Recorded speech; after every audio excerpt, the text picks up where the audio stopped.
अस्सलाम वालेकुम। तुम्हारे बाप की मौजूदगी में तुम्हें बोलने का कोई हक नहीं। अंदाज़ा कीजिए ये जुमला कैसा होगा।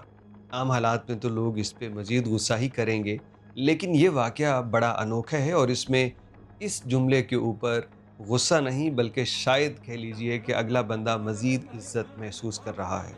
सऊदी अरब में ऐसी अजीबो-गरीब वीडियोज़ सामने आती रहती हैं जिसमें दिखने वाले को लगता है कि लोग लड़ रहे हैं, लेकिन हकीकत कुछ और होती है।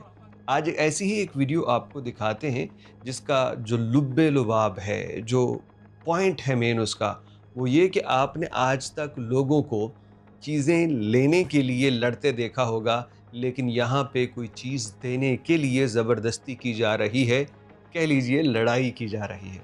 सऊदी शहरियों की एक मजलिस है जिसमें कबीले के लोग, उमरा बैठे हैं और यहाँ पे एक शख्स आके कुछ औराक एक दूसरे को पकड़ाता है, लेकिन इसके ऊपर दोनों के मबैन जो एक तकरार चलती है, उसको ज़रा देखिए और फिर आपको बताते हैं ये स्टोरी क्या है।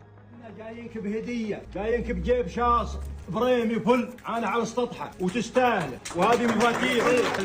قل لا اله الا الله. ما قلنا لك الحين 10 سنين انا مهدينا ما حدا ابوك اكبر منك. انا بعد مالك لا ما فينا توكل على وجهك. يعني متين الخشب يعني ما يصير اقول ولا منصر دي تبو مناح على ما قلب انقريع الهدايا اما تجي من صدبها ولا تجي من عدو قلبك عاده هذه من صديد ومن اخو. सऊदी कबीलों के लोग इकट्ठे हैं और यहाँ पे एक मालदार सऊदी शख्स फैसल बिन मनाही जो कि बिजनेसमैन है, एक दूसरे सऊदी शख्स को एक नए मॉडल की जीप बड़ी गाड़ी तोहफे में दे रहा है जिसका नाम ज़हार बिन सामिर है। अब ज़हार बिन सामिर एक नोबल बंदा है, उसकी अच्छाई, उसकी किरदार और उसकी हमेशा भलाई की वजह से मोहब्बत से उसे ये तोहफ़ा दिया जा रहा है फैसल बिन मनाही की तरफ से। लेकिन फैसल बिन मनाही लेने से इनकार करता है, जो कि रिवायत है, जो कि कल्चर है, और साथ ही उसका बेटा खड़ा है जो कि पुश कर रहा है इस बात पे कि हम ये गाड़ी नहीं लेंगे। देने वाला उनके कबीले, उनकी ख़ानदान की तारीफ़ें करते हुए उनको कह रहा है कि कबूल कर लीजिए, लेकिन लेने वाले वो तोहफ़ा कबूल करने से इनकार कर रहे हैं।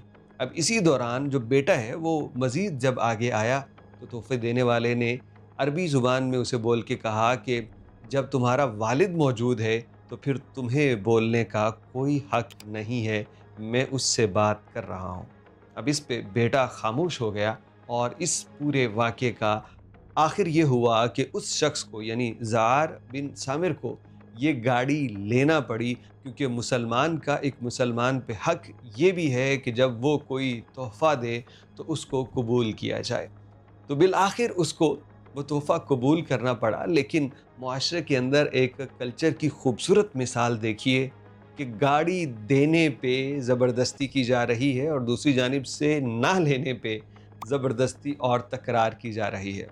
और जहाँ माशाल्लाह से हमारे यहाँ भी, आप पाकिस्तान में चले जाइए, इंडिया में भी ऐसा होगा कि जब बाप होता है तो वाक़अतन जब कोई ये कह दे कि तुम्हारा बाप मौजूद है, वो बात करेगा तो सारे चुप हो जाते हैं कि हाँ, हमारे बड़े, हमारा बाप, हमारा चचा अगर मौजूद है तो वहाँ बोलना नहीं बनता। ख़ानदानी लोग तो ऐसा ही करते हैं। और जो नौ दौलतिये हों या कह लीजिए कि ख़ानदान की कोई परवरिश ना हुई हो, तो वहाँ पे बाप खामोश बैठे होते हैं और उनकी जगह बेटे उनसे भी बढ़ के बोलते हैं। अगर बाप बेटों को अपना वकील मुकर्रर करे कि तुम मेरी जगह बोलो, तब तो बोलना बनता है, लेकिन अगर बाप बोल सकता है, वो बात कर सकता है, तो वहाँ पे बेटों की इज़्ज़त इसी में है कि वो खामोश रहें। सऊदी अरब में इस इंतहाई अजीबो-गरीब वाक़े पे आप लोग क्या राय रखते हैं? अपनी राय कमेंट बॉक्स में ज़रूर दीजिएगा।